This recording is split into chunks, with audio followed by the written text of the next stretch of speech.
Plaintiff Nicole Black says she and the defendant started off casually dating, but the defendant said he wanted a more committed relationship, even though Nicole claims he cheated on her with at least 20 women. Nicole suing her ex for an unpaid loan and a bail bond. Defendant Adrian Laura says he and Nicole dated for 2 months, and Nicole was completely obsessed with him. Adrian insists he never asked Nicole to bail him out of jail, and therefore he denies owing her. However, he's countersuing for harassment. All rise. This court is now in session. The Honorable Judge Greg Mathis presiding.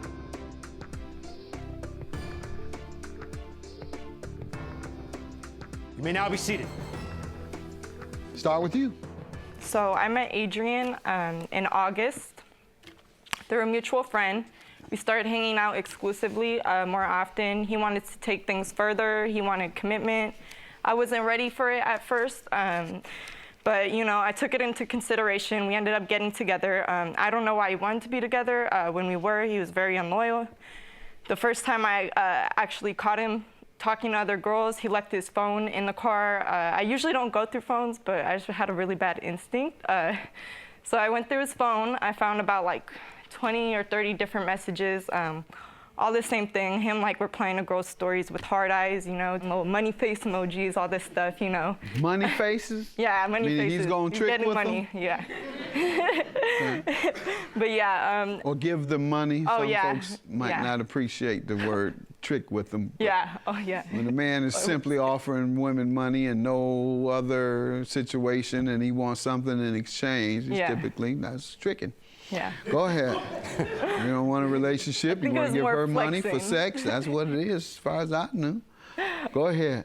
But yeah, How many? Say over 20? Yeah, and this was like multiple occasions. I would come home after like working a double, or not come home, but I'd go to, you know, his house and I'd find it on his phone, and it was just. Over what time frame? You all just met in August? Yeah, August. Of 18? Yes, August of 2018. And when did you find that he had 20 or he was 20 deep? That was like, it was like a month later. You confront him about it? Yeah. What did he say?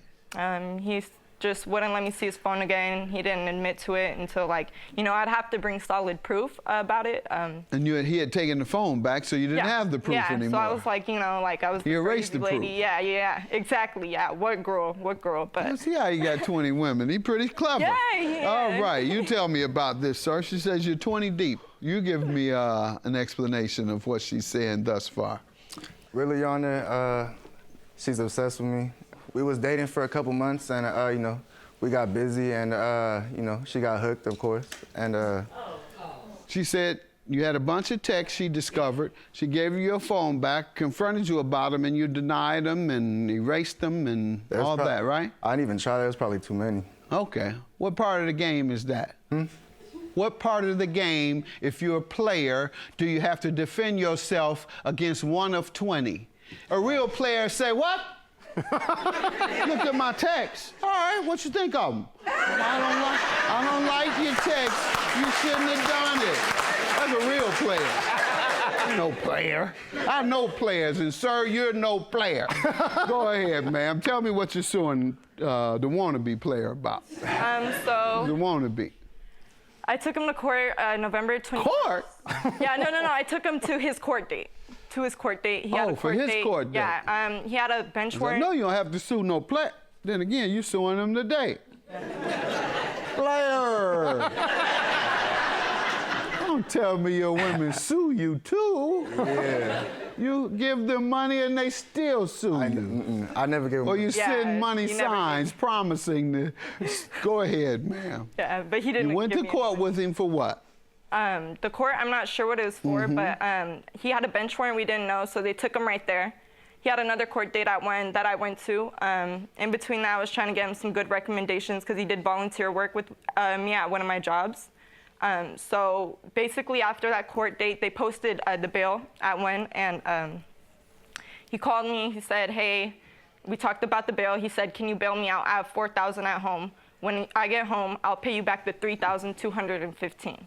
So after that, I called his mom, I called his best friend. I said, "Hey, I don't know if I have that in the bank right now. Could you guys put anything down?" and no one wanted to basically do your crime, do your time, you know, type of thing. So I went to the bank. I took out $2,000. I have right here. Let me see it, please. And I also went home. I'm a waitress for my job, so I have cash tips. I just keep them at home, you know, until I can put them in the bank. So I got the remaining amount.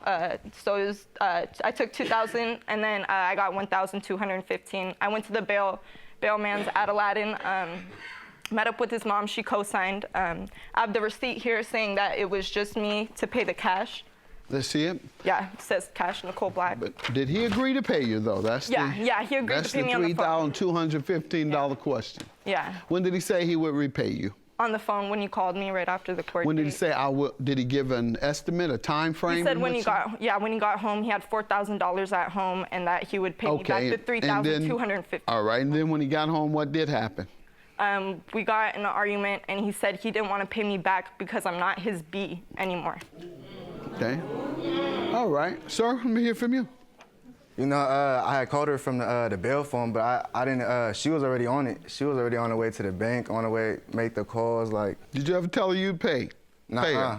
She was already on it. I didn't have to say. I didn't ask you that. Did you ever discuss the payment? No, Your Honor. All right, so you intended for it to be a gift. Yeah. Basically. Okay. And did she ever ask you to repay her? Yeah. She after, like, once I got out. What'd you say? That was never like part of the plan. Like, we never agreed to that. If you told her that? I would have just sat there and did you tell her that? Yeah. And what did she say? She said she needed her money. Okay, you reminded her. We didn't agree that I owed you this money, and she said I need my money. Yeah. All right, and that was the last conversation about it?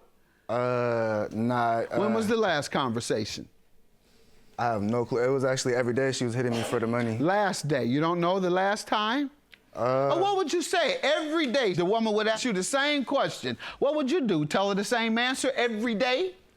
I just wouldn't reply. Sometimes I wouldn't reply. It was like she was like harassing me for it. I never agreed to pay her in the first place. Okay, how would she reach out? She would call you? Call me, text me. Oh, do you have any text there? Yeah. Oh, good. Let me see what they say. I want to see why you didn't reply. That's odd. Somebody keeps harassing you saying you owe me. That's odd that you don't say, hey, what are you talking about? I don't owe you. We discussed that. And I told you I wasn't going to pay you back. If you can pay me back, that would be great. And if not, okay, just let me know. I really got nobody. Nobody helps me when I'm down. You didn't respond? I responded. Why? Huh? Why? I don't know. I just because you believed you owed her. Otherwise, a person that doesn't owe. Someone asks you for $3,000 over and over.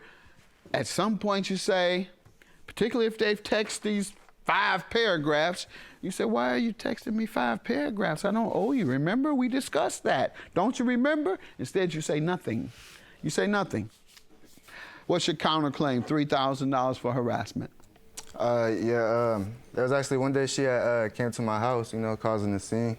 I actually had we had a metal gate. I don't know how she like bent it. Like she literally like she did that, and like somebody had to call it, like, I don't know. You know, it's just harassment. It's harassment, you know. That's it? All right. That's all you want to say is she's harassing me. That's that's how you prove your claim today? Huh? I mean, I got this other piece of paper. What do you have there? This. Yeah. All right, you want me to have something, like you ever, it's good you went, I'll take the L, baby, like always. All right, she's just saying that you mistreat her. That's all you, thanks for giving me the evidence to indicate that she believes you mistreat her.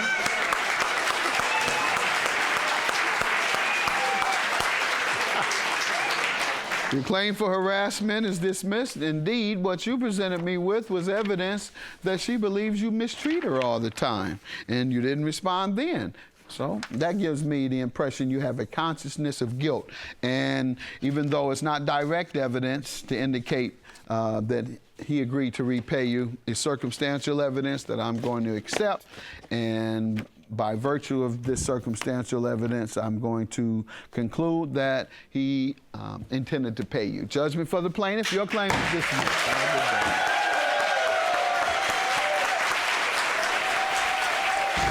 You mistreated me. I was really there for you. I was really there for you. I got nothing to say, and I best friend. Okay. All love. All love, yeah.